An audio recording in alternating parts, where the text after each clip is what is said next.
সব সন্দেহ যাদের আছে আমরা বলে দিছি ওসি সাহেবের কাছে, সিআরডি অফিসারদের কাছে, সবার কাছেই বলছি আমার বাবার সুস্থ বিচার চাই, আমার বাবার বদলে বিচার সুস্থ চাই।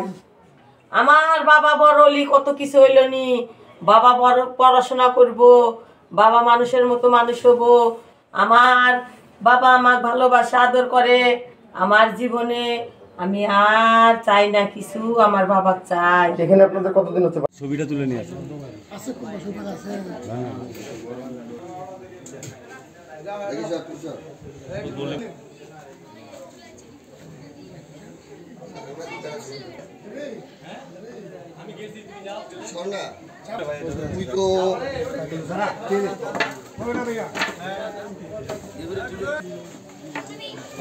নিষেধ আছে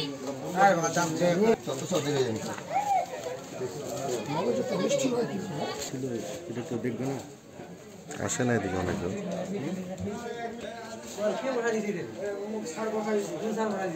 আমাদের পেজে দাওয়াত দিয়ে দেন, যেমন পেজে দেখি নিন।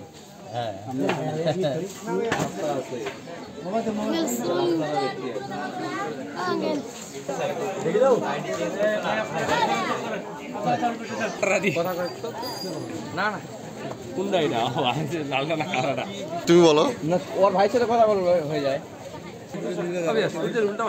আর মুকুল ভাই তো ঠাকুর গায়ে নাই।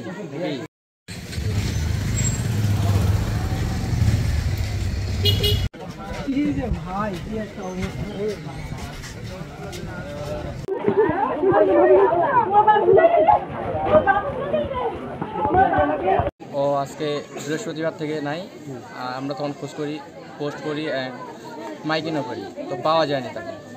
তখন 2-3 দিন থেকে সবখানে খুঁজতে পাইনি। কালকে রাতে আসে বাসার পিছনে আটকাইছে, বাসার লোকজন পরে ফোন দিছে, কিন্তু রাতে তখন বলছে তখন তোকে বাইরের দরকার নেই। পরে তখন ভোরবেলা উঠে দেখতেছে লাশ পড়ে আছে। কে যে থাকতেছে তা তো জানে না, না।